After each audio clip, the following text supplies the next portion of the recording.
Hai, saya Dia. Saya akan memulai series baru tentang logika ngoding. Nah, logika ngoding ini kita melakukan beberapa logika ngoding. Contohnya kayak for atau if else atau switch case kayak gitu. Tapi dalam case tertentu. Jadi mungkin buat awal-awal kayak di saya pakai bahasa JavaScript karena JavaScript itu lebih mudah dipelajari oleh pemula. Jadi di JavaScript itu ada beberapa metode-metode yang sebenarnya kita tinggal pakai aja gitu. Cuma kita nggak pernah tahu gitu di balik metode itu tuh gimana sih logikanya. Nah, kita bakalan mengasah logika kita dalam case-case tertentu. Jadi kalau buat kalian yang berminat untuk terjun ke dunia software, kan ada tesnya tuh, tes masuknya biasanya logika gitu. Nah, ini mungkin bisa awalan buat kalian untuk tahu gitu logikanya tuh kayak gimana sih, ya intinya gitu. Nah, sekarang kita uh, bahas tentang tool-tool yang akan saya pakai. Pertama, text editor.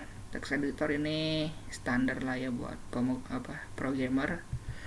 Nah, yang paling utama sih bakalan pakai Visual Studio Code. Ini yang secara visual itu lebih appealing, lebih gampang buat debuggingnya, nanti juga lebih gampang di Visual Code ini, dan buat ngerunningnya juga. Nah, yang dulu saya pakai itu sebelum kenal Visual Studio Code itu ada Notepad++.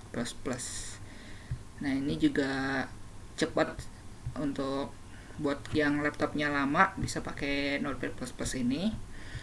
Nah, Notepad++ ini nggak beda jauh sebenarnya dengan Notepad bawaan dari sistem. Cuma bedanya di Notepad++ ini bakalan ada warna tergantung dari bahasa yang kita pakai. Gitu. Jadi ada dua pilihan lah paling. Kalau laptop kalian kuat bisa pakai VS Code. Kalau laptop kalian lemot banget bisa pakai Notepad++ atau bahkan Notepad bawaan dari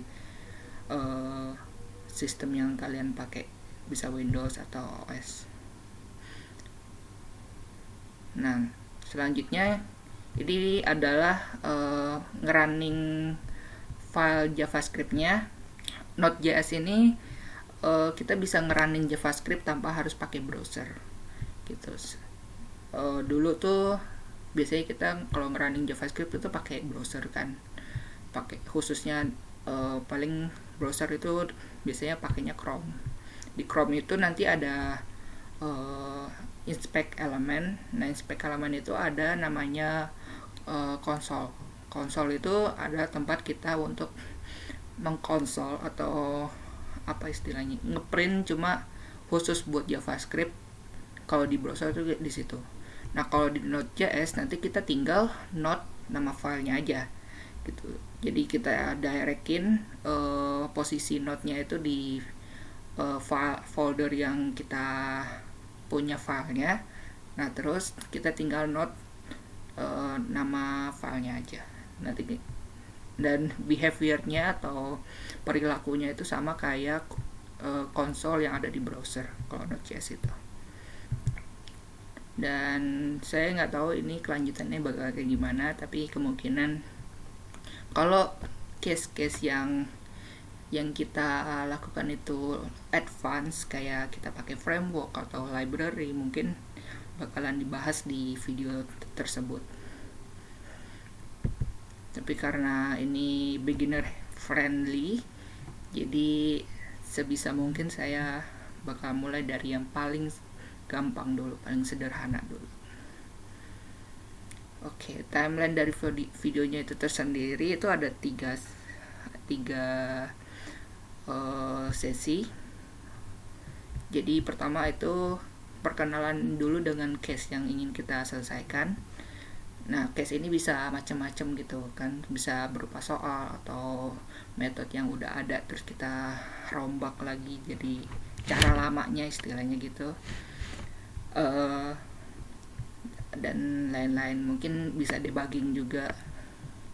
Terus yang sesi kedua itu ada membuat algoritma. Jadi algoritma itu adalah step-step untuk menyelesaikan suatu masalah atau melakukan sesuatu. Contohnya kayak membuat Indomie, kita mulai dari membeli Indominya dulu, terus dibuka bungkusnya, terus direbus mie-nya, dan itu nama step-step. Itu urutan step-step itu adalah algoritmanya. Nah, nanti kita buat algoritma khusus untuk case yang ingin kita buat gitu. Dan saya ingin membiasakan kepada kalian untuk membuat algoritmanya dulu sebelum ngoding, karena kunci logiknya itu ada di algoritmanya. Gimana sih kalian merunut masalah itu, memecah masalah itu menjadi step by step gitu. Terus yang terakhir ya mulai ngoding ya biasa lah. Ini sebenarnya istilahnya tuh ada 1000 jalan untuk menuju ke Roma, asik. Jadi coding ini sebenarnya nggak selalu harus sama kayak yang saya bikin, tapi kalau kalian memang masih belum kebayang apa-apa codingannya tuh nggak tahu kayak gimana, mungkin kalian bisa ngeliat codingannya gitu. Dan ada ada jeda antara sesi itu selama 5 detik itu untuk buat kalian yang pengen nyoba sendiri gitu, di pause itu bisa ada jedanya. Jadi itu buat awalan. Nextnya nih, untuk pertama kalinya mungkin saya akan mulai dengan map. Jadi kalian bisa cari tahu tentang map di JavaScript. Itu ada yang namanya map, kalian coba cari tahu.